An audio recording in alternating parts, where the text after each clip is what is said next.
സംസ്ഥാന സർക്കാരിന്റെ ലൈഫ് ഭവന പദ്ധതിയിൽ അങ്ങാടിപ്പുറം പഞ്ചായത്തിലെ കിഴക്കേമുക്കിൽ നിർമ്മിച്ച വീടുകളുടെ അവസ്ഥയാണ് പ്രേക്ഷകർ കണ്ടത്. ഇവിടെ താമസിക്കുന്ന സാധാരണക്കാരായ ആളുകളുടെ ദുരവസ്ഥ എന്ന് പറഞ്ഞാൽ ഇത് ഏത് നിമിഷവും മഴ ഇപ്പോൾ ശക്തമായി മഴ പെയ്യുകയാണ്. മഴയിൽ കുതിർന്ന് ചിലപ്പോൾ ആ കരിങ്കൽ പടവ് ഉൾപ്പെടെ താഴേക്ക് വന്നാൽ ഒട്ടേറെ കുടുംബങ്ങൾ ദുരിതത്തിലാവുക മാത്രമല്ല വലിയൊരു ദുരന്തം കൂടി സംഭവിച്ചേക്കാം. താമസക്കാരുണ്ട്. ചേച്ചി ഇവിടുത്തെ താമസക്കാരിയാണ്. ആ, ഇതിപ്പോ ഇങ്ങനെയാണെങ്കിൽ ഇതിപ്പോ ഒരു വലിയൊരു ദുരന്തം ഇപ്പോൾ സംസ്ഥാനത്തെമ്പാടും മഴക്കെടുതികളും ദുരന്തങ്ങളും ഉണ്ടാകുന്നു. വലിയൊരു ദുരന്തം സംഭവിക്കാൻ കാരണമായേക്കില്ലേ? അയക്കണു. പെരന്റെ വേക്കൊക്കെ പറ്റേ പൊളിഞ്ഞ് പോരാനയക്കണു. പക്ഷെ പോന്നു കഴിഞ്ഞാൽ ഞങ്ങളെ പെരന്റെ മുകളിൽ കൂടിയാണ് വരിക. തലന്റെ മുകളിൽ കൂടി എല്ലാരും മാറി പാർക്കാൻ പറയുന്നുണ്ട്. പക്ഷെ മാറി പാർക്കാൻ പോയാൽ നമുക്ക് വാടക കൊടുക്കാനൊന്നും ഞങ്ങളെ കൊണ്ട് കഴിയൂല. പിന്നെ പോലെ രാത്രി പോയി നിക്കാൻ പറഞ്ഞു. രാത്രി നിന്ന രാവിലെ വലിച്ച പണിക്കും പോണെച്ചെങ്കിൽ നമുക്ക് ചായ വെള്ളം കിട്ടണ്ടേ, അതും അതുണ്ട്, വേണ്ടേ? അത് അതുണ്ട്. പാരാതേരിയ. അല്ല ഇവിടെ സ്ഥലം MLA ഉണ്ട്, അല്ലെങ്കിൽ ജില്ലാ ഭരണകൂടം ഉണ്ട്.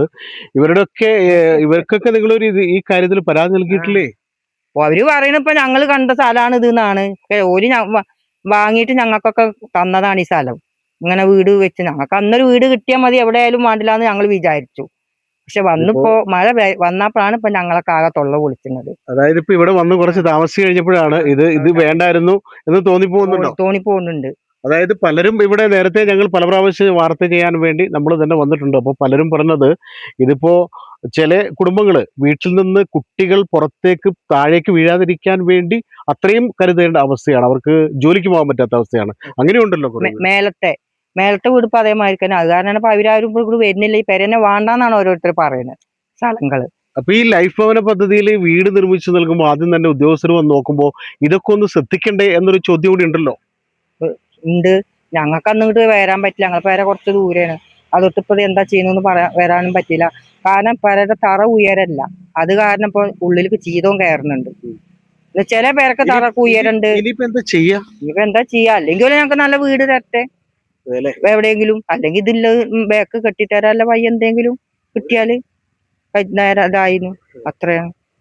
അപ്പൊ ഇവര് പറയുന്നത് ഇത് ഒന്ന് കരിങ്കൽ ഭിത്തിയൊക്കെ കെട്ടി ഒന്ന് സുരക്ഷിതമാക്കി കൊടുക്കുക, അല്ലെങ്കിൽ പിന്നീട് ഒരു വലിയ ദുരന്തം സംഭവിച്ചു കഴിഞ്ഞിട്ട് അയ്യോ സംഭവിച്ചല്ലോ ഇനി നടപടി എടുക്കാമെന്ന് പറഞ്ഞ് ഓടി വരുന്നതിനേക്കാൾ നല്ലത് ഇപ്പോൾ തന്നെ അവരുടെ ഈ അവസ്ഥ കണ്ട് പരിഹാരം ഉണ്ടാക്കുകയാണ് വേണ്ടത്. അങ്ങനെയല്ലേ? അങ്ങനെ തന്നെയാണ്. പക്ഷെ അങ്ങനെയാണ് എന്താ വെച്ചാൽ വാടക പാർക്കാൻ ഞങ്ങളെ കൊണ്ട് കഴിയൂല. ഞങ്ങൾ വാടക പാർത്ത് ചടച്ചിട്ടാണ് ഇപ്പൊ ഇങ്ങോട്ട് വന്നിക്കണത്. അപ്പൊ ഇനി വാടക പോകാൻ കഴിയൂല. അതുകൊണ്ടാണ് പറയുന്നത്. കിട്ടിയ അത്രയും ഉപകാരമായിരുന്നു. എന്താ വെച്ചാൽ ഒന്ന് ഇരിക്കാൻ ഇപ്പൊ ഒരു കൂരുണ്ടായാലോ എന്നില്ല ഇതില്. വലുതൊന്നും മനക്ക് ചെറിയ വീട് കിട്ടിയതിന് അത്രയും അമ്മാന്തരം അത് ഇരിക്കാന്. പക്ഷെ വന്ന് നോക്കുമ്പോ ഇപ്പൊ അതാ സ്ഥിതി. അപ്പൊ എത്രയും പെട്ടെന്ന് അധികാരികൾ ഇതൊക്കെ ഒന്ന് ശ്രദ്ധിച്ചിട്ട് ഇവരുടെ ഈ ദുരന്തം, ഒരു ദുരന്ത ഭീതിയിലാണ് ഇവരെല്ലാം കഴിയുന്നത്, അതിന് പരിഹാരം ഉണ്ടാക്കണമെന്നാണ് നാട്ടുകാരെല്ലാം പറയുന്നത്. കിഴക്കേമുക്കിലെ ഈ വീട്ടിൽ തന്നെ പല പ്രാവശ്യം ഞാൻ വന്നിട്ടുണ്ട്. അവരവരുടെ അവസ്ഥ പല പ്രാവശ്യം പറഞ്ഞിട്ടുമുണ്ട്. അപ്പോ ഇപ്പൊ പുതിയ കഴിഞ്ഞ ദിവസം തന്നെ വന്നപ്പോൾ ഇവിടെയുള്ള ഒരു താമസക്കാരൻ പറഞ്ഞത് ഭരണമൊക്കെ മാറി, ഇനി റവന്യൂ വകുപ്പ് മന്ത്രിയുടെ നാട് ഇവിടെ അടുത്താണ്, അപ്പോൾ ഒരു പ്രതീക്ഷയുണ്ടെന്ന് പറഞ്ഞു.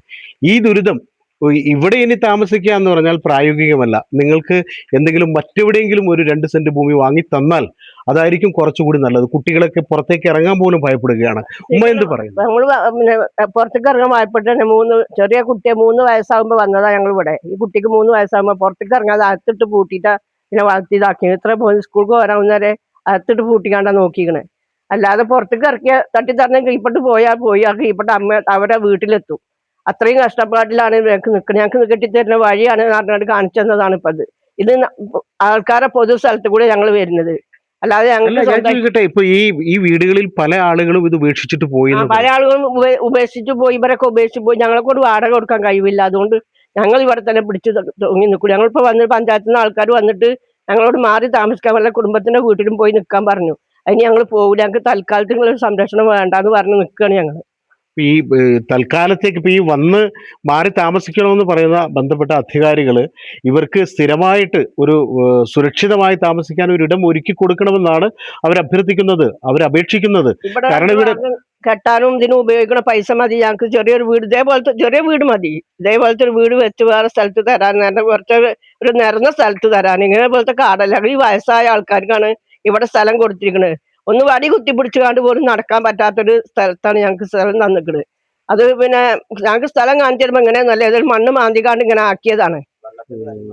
വെള്ളം ഞങ്ങൾക്ക് അതുപോലെ വെള്ളമില്ല, വഴിയില്ല, വെള്ളമില്ല. ഈ വെള്ളം ഇവിടെ നിന്ന് കിട്ടുന്നു? വെള്ളം താഴത്തൊരേട്ട ഞങ്ങൾക്ക് തരുന്നതാണ്, അല്ലാതെ പിന്നെ ഞങ്ങൾക്ക് ആർക്കും കിണറും കാര്യങ്ങളൊന്നുമില്ല. കിണർ കുത്താനുള്ള കഴിവുമില്ല, ലൈൻ വെള്ളം ഇങ്ങോട്ടോട്ട് കേറുമില്ല. ഒരു സൗകര്യവും ഒരുക്കാതെ, അതായത് ഇവരെ കൊണ്ടൊന്ന് കാണിച്ച് ഇവിടെ കുഴപ്പമൊന്നുമില്ല എന്ന് അറിയിച്ചിട്ട് ഒരു സൗകര്യവും ഒരുക്കാതെ ഇങ്ങനെ ഈ ഒറ്റയടിപ്പാതയ്ക്കിൽ കൂടി നടന്നു പോകുന്ന ഒരു അവസ്ഥ കണ്ടില്ലേ? പ്രായമായവരൊക്കെ ഈ വഴിയിലൂടെ വേണം പുറത്തേക്ക് പോകാനായിട്ട്. കുട്ടികൾ ഇവിടെ നിന്ന് പുറത്തേക്ക് വീട്ടിൽ നിന്ന് പുറത്തേക്ക് ഇറങ്ങുമ്പോൾ താഴേക്ക് വീണാൽ പിന്നെ കാര്യം പറയാതിരിക്കുക ഭേദം. അപ്പൊ ഇങ്ങനെ നരകയാതന അനുഭവിക്കുന്ന കുറെ കുടുംബങ്ങൾ ലൈഫ് ഭവന പദ്ധതിയുടെ ഭാഗമായി അങ്ങാടിപ്പുറം പഞ്ചായത്തിന്റെ ഈ കിഴക്കേമുക്കിൽ താമസിക്കുന്നുണ്ട്. ഇവിടെ കഴിഞ്ഞ പ്രാവശ്യം വന്നപ്പോൾ ഇവിടെ ഒരു താമസക്കാരൻ പറഞ്ഞത്, ഇനിയിപ്പോൾ പുതിയ ആളുകൾ വരുമ്പോഴെങ്കിലും ഒരു പ്രതീക്ഷ ഉണ്ടാകുമെന്നാണ് അവർ പറഞ്ഞത്. റവന്യൂ വകുപ്പ് മന്ത്രിയുടെ നാട് ഈ മലപ്പുറമാണ്, വണ്ടൂരാണ് അദ്ദേഹത്തിന്റെ മണ്ഡലം. അദ്ദേഹത്തിന്റെ ശ്രദ്ധയിൽ ഇത് പെട്ടിട്ടുണ്ടെങ്കിൽ തീർച്ചയായും ഇവരുടെ ഈ ദുരിതം ഒന്ന് കാണാനെങ്കിലും വരിക. ഈ ശരിക്കും ഒരു ദുരന്തമുണ്ടായതിനു ശേഷം എല്ലാവരും ഓടി വന്ന് പരിഹാരം. ഇപ്പോൾ സംസ്ഥാനത്തെമ്പാടും മഴക്കെടുതികളാണ്, പ്രളയക്കെടുതിയാണ്. ഇവിടെ ശക്തമായ മഴ പെയ്യുമ്പോൾ ഇവരൊക്കെ ഉറങ്ങാറില്ല, കാരണം ഉറക്കത്തിലെങ്ങാനും താഴേക്ക് ഇടിഞ്ഞു പോകുമെന്ന് പേടിയാണ്. കരിങ്കൽ ഭിത്തി കെട്ടിയിട്ടും കാര്യമില്ല, പണം ഉണ്ടെങ്കിൽ വേറെ എവിടെയെങ്കിലും ഒരു 2 സെന്റ് ഭൂമി വാങ്ങി അവർക്ക് വീട് വെച്ച് കൊടുക്കാം. ഇനി എന്താണ് നിങ്ങൾക്ക് അവസാനമായി ബന്ധപ്പെട്ട അധികൃതരോട് അപേക്ഷിക്കാനുള്ള ഒരു കാര്യം? ഞങ്ങൾക്ക് ഇവിടെ നിൽക്കാൻ ബുദ്ധിമുട്ടാണ്. ഞങ്ങൾക്ക് വേറെ വല്ല സ്ഥലത്തും വല്ല സ്ഥലം 2 സെന്റ് ആയാലും മതി, അല്ലെങ്കിൽ 1 സെന്റിൽ വീട് വെക്കാൻ പറ്റുമെങ്കിൽ 1 സെന്റിൽ വീട് വെച്ച് തന്നാലും മതി. ഈ കാട്ടിന്ന് ഈ ഇടങ്ങേറുന്ന് പോയി കിട്ടുന്ന ഞങ്ങൾ ആഗ്രഹം. ഇത്രയും ഒരു സൗകര്യമില്ല, വഴിന്റെ സൗകര്യമില്ല, വെള്ളത്തിന്റെ സൗകര്യമില്ല, ഒരു സൗകര്യമില്ല. അങ്ങനത്തെ നിൽക്കുമ്പോൾ ഈ മഴ പെയ്യുന്ന സമയത്ത് മാത്രം വന്നുകാണ്ട് ഇങ്ങനെ പറഞ്ഞാണ്ട് പോവുക, മഴ ചോരുന്ന പോലെ പോലെ അങ്ങോട്ട് അതേപോലെ പോവുകയും ചെയ്യുന്നു. അല്ലാതെ ഞങ്ങൾക്കൊരു വഴി ഇതുവരെ തെളിഞ്ഞു കിട്ടിയിട്ടില്ല. ഏതായാലും ബന്ധപ്പെട്ട Angadippuram panchayat president Shabeer Karumukkil, block panchayat president advocate Najma Thabsheera, ഇവിടുത്തെ മങ്കട നിയോജക മണ്ഡലം MLA മഞ്ഞലാംകുഴി അലി, അതുകൂടാതെ മറ്റുള്ള ജനപ്രതിനിധികൾ, ബന്ധപ്പെട്ട ഉദ്യോഗസ്ഥര്, തഹസിൽദാർ ഉൾപ്പെടെയുള്ളവര് ഇക്കാര്യത്തിൽ ഗൗരവമായ ഒരു തീരുമാനമെടുക്കണം. ഒരു ദുരന്തം സംഭവിച്ചതിന് ശേഷം അപ്പോൾ ഓടി വന്ന് പരിഹാര ക്രിയകൾ നടത്തിയിട്ട് കാര്യം ഉണ്ടാവില്ല. ഓരോ ദിവസവും ഇവർ തീയിലാണ് ജീവിക്കുന്നത്. കാരണം ഇടിഞ്ഞ് താഴേക്ക് പോയാൽ ആരും ഉണ്ടാവില്ല, വേറെ പോകാൻ ഒരിടമില്ല. അവർക്ക് വാടക കൊടുത്ത് താമസിക്കാൻ പോലും അതിനുള്ള സാമ്പത്തിക ശേഷി ഇല്ല എന്ന് പറയുമ്പോൾ ഇവരുടെ അവസ്ഥ ഊഹിക്കാവുന്നതേ ഉള്ളൂ. പരിഹാരമുണ്ടാകണം. ദുരന്തമുണ്ടാകുമ്പോൾ ഓടിയെത്തുകയല്ല വേണ്ടത്, നേരത്തെ തന്നെ ഇവരെ സന്ദർശിച്ച് ഇവർക്ക് വേണ്ട പരിഹാരം എന്താണ് വേണ്ടതെന്ന് വെച്ചാൽ അത് ചെയ്തു കൊടുക്കാൻ തയ്യാറാവണം. അല്ലെങ്കിൽ ലൈഫ് ഭവന പദ്ധതി എന്ന പേരിൽ സംസ്ഥാന സർക്കാർ കൊട്ടിഘോഷിച്ച് നടക്കുന്ന പാവപ്പെട്ടവർക്ക് സുരക്ഷിത ഭവനം എന്ന ഈ പദ്ധതി അവസാനം മറ്റുള്ളവരുടെ കണ്ണീര് കൂടി വീണ ഒരു പദ്ധതി എന്ന് പറയേണ്ടി വരും. Jabbar Venatt, 1 news live, Perinthalmanna. ഒന്നും അകലെയല്ല. ചില സ്വപ്നങ്ങൾ വൈകിയേക്കാം, പക്ഷേ അസാധ്യമല്ല. പുതിയൊരു തുടക്കം കരുതലോടെ. അത്യാധുനിക സാങ്കേതിക വിദ്യയും പ്രതീക്ഷയും വലിയ സ്വപ്നങ്ങളെ സാധ്യമാക്കും. ഞങ്ങൾ കൂടെയുണ്ട് നിങ്ങളുടെ കുഞ്ഞു വലിയ സ്വപ്നത്തിനായി.